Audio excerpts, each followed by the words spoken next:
On the morning of July 2nd, 1937, radio dispatchers aboard the U.S. Coast Guard ship Itasca scrambled to figure out what was going on. They were losing contact with the Electra 10E monoplane as it flew somewhere over the Pacific Ocean, and they feared the worst. The pilot couldn't hear their voice communications due to the thick cloud cover, dense fog, and driving winds. A panicked voice came through the radio speakers, attempting to provide the plane's flight path and location, but the message didn't make sense. They were forced to transmit messages to the plane in Morse code, but no one on board the ship could determine the location of the plane, and full-blown panic set in. The frightened pilot whistled into her headset, desperate to stay in contact with the ship, but soon, all communications were lost. The final communication with the aircraft, dubbed the Flying Laboratory, came just after 8 a.m. local time. And the plane, the pilot, and her navigator have never been seen or heard from again. Or have they? Not everyone agrees, and there are multiple theories about what actually happened to her. Is the Amelia Earhart mystery finally solved? Today on Sketchy Tunes, we're going to find out. Amelia Earhart was no ordinary young woman. She was destined for worldwide fame and fortune. In 1920, at only 23 years old, her father took her to an airfair during the Canadian National Exhibition in Toronto. And when she looked into the sky, she saw her future. A red plane dove towards the ground. The pilot got as low as he could, and the plane almost buzzed the young woman's head. Far from afraid, she stood her ground and watched in amazement. She told her father that she heard the plane speak to her, as if it was a message from the heavens. Only a few months later, during an air meet in December, she demanded that her father enroll her in flying lessons so she could fulfill her destiny. She was flying high the very next day with famed air racer Frank Hawks. And before the plane reached 300 feet in the air, she was more convinced than ever that being a pilot was her destiny. 24 days later, she took her first flying lesson, and Earhart was about to change the world. On October 22, 1922, 24-year-old Amelia set her first world record when she reached an awe-inspiring altitude of 14,000 feet in her chromium yellow Kinner Airster biplane she affectionately called the Canary. 6 years later, she'd set her next record in the skies by becoming the first female passenger to cross the Atlantic Ocean in an airplane. Her incredible 20-hour and 40-minute trip was written into the record books when the Fokker trimotor plane, the Friendship, touched down in Bury Port, South Wales, after leaving Trepassey Harbour, Newfoundland. Without even piloting the plane, she became an overnight celebrity. A ticker tape parade was thrown in her honor, and she was invited to the White House to meet with President Calvin Coolidge. Amelia's star had risen. But in August 1928, it rose to unimaginable heights when she shocked the world again by becoming the first female pilot to fly solo across North America and back. The trip earned her the nickname Lady Lindy, after Charles Lindbergh, and Queen of the Air. You couldn't go anywhere without seeing her. She went on nationwide speaking tours, received commercial endorsements from Lucky Strike cigarettes, and Macy's made clothing lines fashioned after her in-demand style. She liked the fame and fortune, but her real home was in the skies. So she went back to work, and from 1930 to 1935, she set 7 women's speed and distance records, flying in different aircraft, including the Kinner Airster, Lockheed Vega, and Pitcairn Autogiro. She was now one of the most famous women in the world. No one expected that less than 2 years later, her name would be tied to one of the greatest mysteries and one of the most debated topics of the 20th century. Spring 1936. Amelia's dreams of becoming the greatest pilot the world had ever known were being brought into the real world. She planned to become the first female pilot to circumnavigate the globe, and not only that, but her flight path along the equator would span 29,000 miles. And that would make it the longest around-the-world flight ever attempted by anyone. But that was a much bigger venture than anything else she'd ever attempted. And though she was wealthy, she wasn't that wealthy. So where would she get the resources to do it? Amazingly, Purdue University created the Amelia Earhart Fund for Aeronautical Research and gave her a mind-blowing $50,000, equivalent to more than $1 million today. And $30,000 more were donated by private interests to buy a plane. But it couldn't be just any plane. So, Lockheed Aircraft Company built a custom Electra 10E twin-engine monoplane in July 1936, complete with extra fuel tanks, special windows, long-range communication equipment, and it even had autopilot. Her history-changing first attempt on March 17, 1937, failed miserably, and the realities of the incredible adventure were exposed. 3 days into the trip, as she and her crew attempted to leave Pearl Harbor's Luke Field, the forward landing gear collapsed, forcing both of the plane's propellers into the ground, badly damaging the fuselage. After the plane was repaired, she and the only returning crew member, navigator Fred Noonan, took to the skies once again to finish what they started. After they landed in Lae, New Guinea on June 29th, they had completed an astonishing 22,000 miles of their journey. Only 7,000 miles remained before the world-changing flight would be complete. But 3 days later, on July 2nd, 1937, Earhart and Noonan took off from Lae Airfield in the repaired Electra twin-engine plane, and officially, it was the last time they'd ever be seen alive. The trip from Lae Airfield to the next stop on Howland Island was expected to take about 20 hours, and they'd have radio support from a U.S. Coast Guard ship, the Itasca. Tragically, all of the communication and navigation methods would fail to guide Amelia and her faithful navigator, Fred Noonan, to Howland Island, less than 2,600 miles away. Thick cloud cover and dense fog caused Earhart to drop her altitude to 7,000 feet by the early afternoon. And soon, the stormy weather would end all communications between her aircraft and the Coast Guard guide ship below. The ship's crewmen went into a full-blown panic when the incoming messages were filled with static.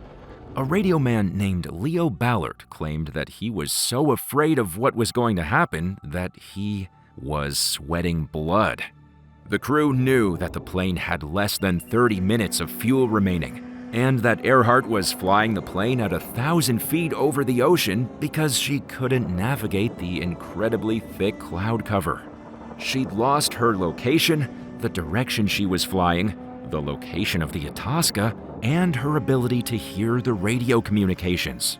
Navigators on the Itasca recognized that the signal from the plane was very strong, so they had to be close by. But their outgoing voice signals failed to be received by the plane's radio. The only option they had left was to attempt to communicate by Morse code. And to their delight, Amelia acknowledged receiving their signal, but told them she still couldn't determine their location. With the plane running out of fuel, it was a desperate plea for help, and they'd only receive one more message. Earhart reported that she was flying north to south, and then all communications went dark. The largest search and rescue operation in U.S. history up to that point was organized and executed, costing the Navy and Coast Guard a staggering $4 million, the equivalent of more than $87 million today. No sign of the flying laboratory, 39-year-old Amelia Earhart or Fred Noonan was found.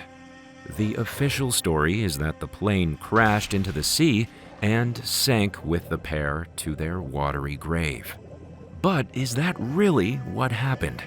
There are many people who don't believe the official story, and there are many theories that attempt to explain what really happened to Amelia and Fred.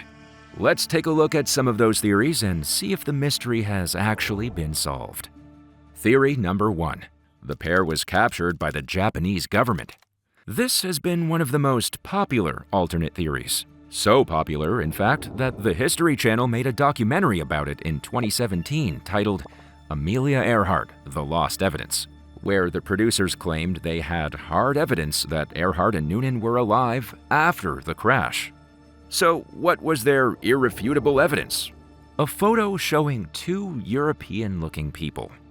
That doesn't sound very convincing in and of itself, but a forensic analyst who specializes in facial recognition claimed that the people in the photo were very likely to be Earhart and Noonan.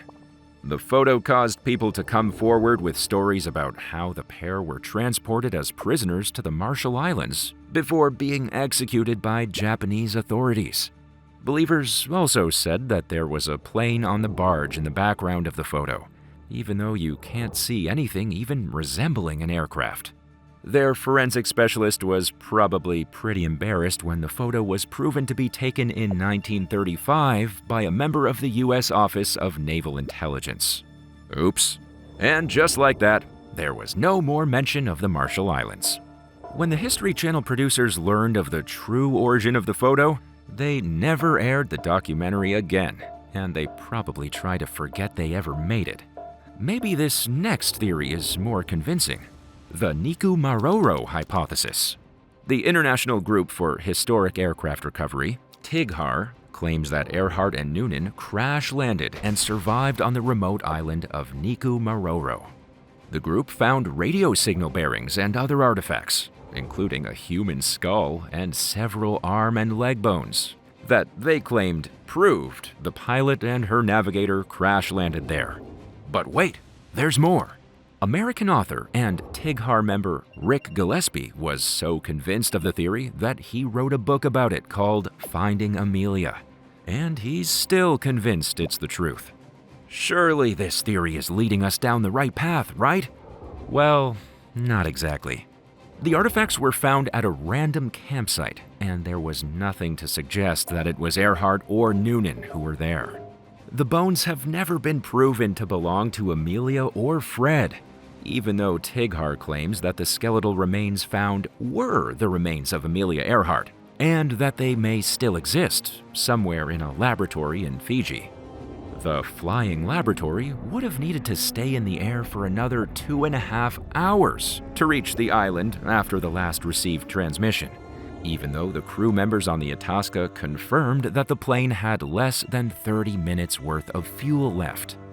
And in the ultimate irony, the International Group for Historic Aircraft Recovery never recovered a single airplane part, nor could famed explorer and oceanographer Robert Ballard when he searched the area in 2019. Rick's book relied on uncorroborated testimony from multiple people about voices they heard on their home radios. So, not exactly a smoking gun. A woman named Mabel Larimore, who claimed that she heard Amelia say Fred was seriously injured, and other unconfirmed things, while she was listening to her home radio.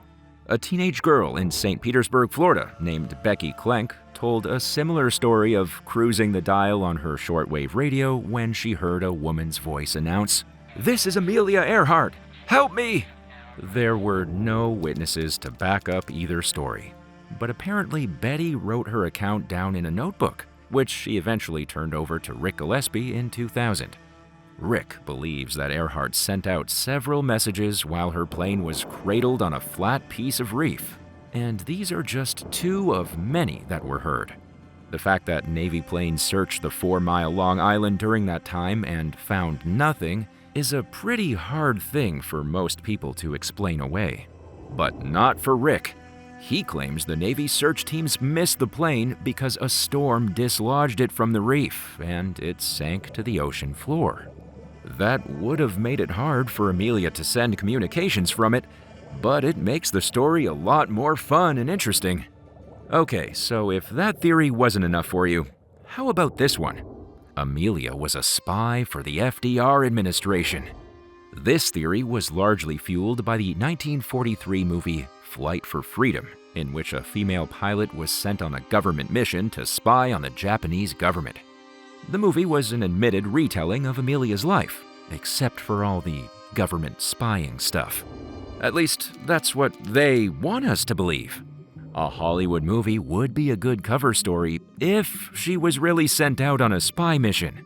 It really isn't that crazy, is it? One of Amelia's longtime friends and fellow pilot Jackie Cochran didn't think so. She researched declassified Japanese files after the Second World War to find out if the story was actually true. She didn't find anything that convinced her the Japanese were the bad guys in the story, so she focused on becoming the first woman to break the sound barrier instead, which she did in 1953. And speaking of the Second World War, that takes us to our next theory.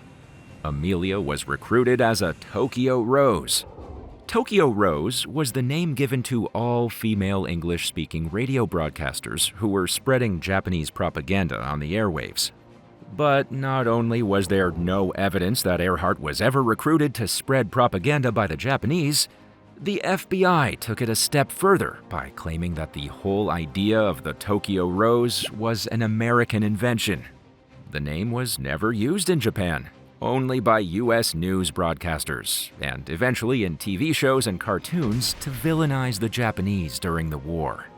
Americans just couldn't quit Amelia. But our next theory suggests that maybe Amelia quit her mission. How do you feel about the idea that Fred and Amelia decided to turn around and head back to try and escape the stormy weather? Maybe that they thought it was the only way to survive. And maybe, just maybe, they crash-landed in Rabaul, New Britain. Here's how the story goes. An Australian World War II veteran named Donald Angwin called researchers and told them that he, along with other members of a patrol, found a downed plane 40 miles southwest of Rabaul in April 1945, and he believed it was Earhart's. The engine was identified as a Pratt & Whitney R1340 S3H1 model engine, the same engine in Amelia's Electra 10E. And the number 1055 was engraved in the data plate on the plane's fuselage, also identifying it as an Electra 10E. So what happened with Donald's story? Why isn't he famous for finding the most famous missing plane in history? Well, no one backed his story, that he didn't bother to tell anyone until 1990, and in 1993, when the area was searched, no plane or crash site was located where he said it would be. Also, no downed Electra aircraft has ever been reported in Papua New Guinea. That's 3 strikes for Donald's story. What if Amelia really did survive, though? Maybe all the attention and fame and money and success she was getting back home was too much, and she wanted to start over. Welcome to our next theory. Amelia changed her identity and started a whole new life. Is that crazy to think? It's not too crazy for Joe Kloss. He wrote a book about it. Amelia Earhart Lives was written in 1970 and details the life of Irene Cragmile Bolam, who Joe believes is actually Amelia Earhart. His theory goes like this. Amelia completes her world history-changing flight around the world, moves to New Jersey, changes her name to Irene, and gets married. Does it sound just a touch insane? The real Irene Bolam was a well-known banker, and she certainly thought so. She filed a lawsuit against Mr. Kloss and publisher McGraw-Hill, who smartly took the book out of circulation and settled out of court for an undisclosed amount. But what about modern technology? Surely we have the capability of using that to find the plane, right? Yes, we do. And in November 2024, it was put to good use. But has it solved the mystery? A deep-sea exploration company claimed the answer was yes. South Carolina's Deep Sea Vision announced in January that using an unmanned deep-sea drone, it had captured sonar images of Earhart's Lockheed Electra at the bottom of the Pacific Ocean, only 100 miles off Howland Island. A 16-member team surveyed more than 5,000 miles of the ocean floor, and one of the images they captured left them sure they found the famous wreckage. Unfortunately, their hopes were dashed months after further investigation revealed what they were looking at in the image was nothing more than a natural rock formation. But it left them more determined than ever to find the truth. Are you determined to learn the real truth? Or do you believe that one of the existing theories solves the Amelia Earhart mystery? The debate may go on for another 100 years.